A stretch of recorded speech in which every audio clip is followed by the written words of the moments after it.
Inside Out is overall a pretty good movie. It's entertaining, the characters are likable, has some heartfelt moments, and even some good messaging about how we need to allow all our emotions to work instead of bottling them up, specifically sadness.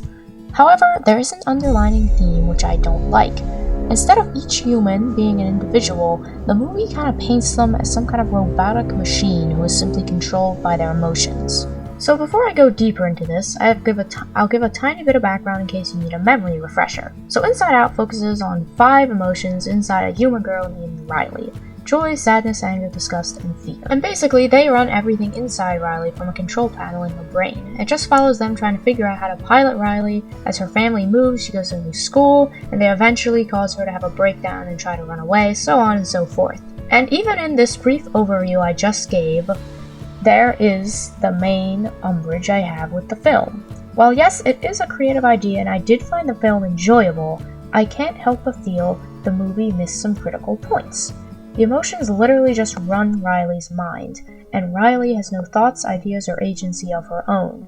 She's literally a robot controlled by switches on a panel and cannot control herself.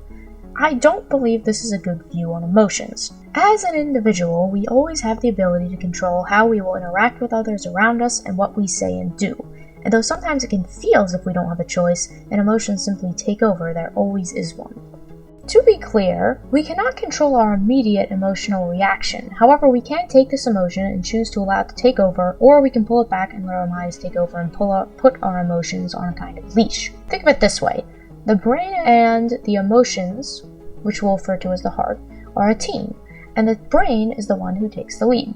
Obviously, the heart is allowed to react, interact, and work with the brain. However, the brain is the leader and ultimately makes the decisions. If the heart leads the brain, then you will likely be tearing yourself apart because emotions are powerful.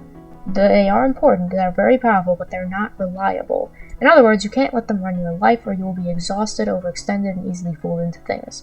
But if you purely run them by your intellectual side, you will lack empathy, understanding, and you will bottle up your emotions, which is an incredibly unhealthy thing to do.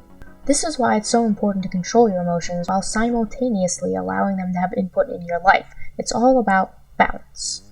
Now, going back to Inside Out, this balance does not exist. There is no Riley inside Riley. She's simply an exterior skeleton that houses these emotions who decide if she's going to be scared, angry, run away, etc.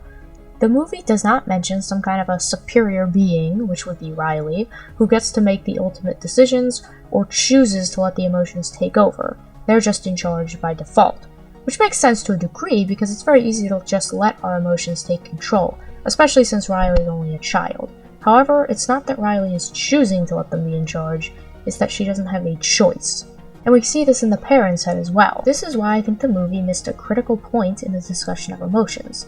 Although I would like to point out that at the end of the film, when Anger decides to give Riley the idea to run away, she does have the choice to take it, and she does. So there is a slight moment of control for Riley. However, this is a bit minute, and it really just comes across as a machine accepting a credit card or something, as opposed to Riley turning the idea around inside her head and coming to a conclusion. And this is really the main issue with the film's portrayal of emotions.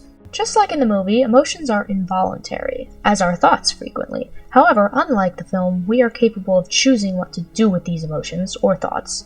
In the movie, Joy sort of acts as Riley's supreme decision maker, which is odd considering that at the end of the day, she's just an emotion herself.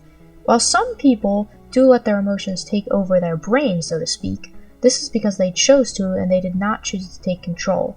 Just to reiterate, the emotions themselves are involuntary, and some people will have a harder time harnessing these emotions, but the point remains the same. We are ultimately the ones who are in control of ourselves. Another reason this detail is particularly noticeable is the fact that the emotions are fully in charge of themselves while simultaneously harboring more than one emotion.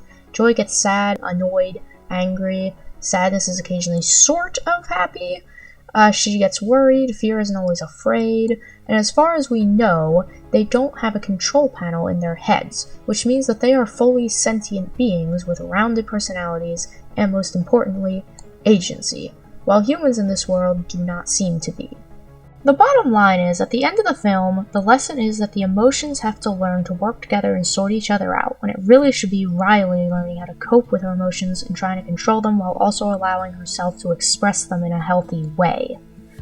All this being said, The film is an enjoyable watch and can bring up some interesting discussion points. And while I came away pondering the role of emotions in our lives in perhaps a slightly different way than the movie intended, it still served its purpose. It was a piece of media that was entertaining while also thought-provoking, which is what I believe the creators wanted it to be. If you're still here, thanks so much for watching. Like this video if you liked it, and comment your thoughts on the movie down below. For more movie commentaries, smash the subscribe button, and I'll see you in the next one.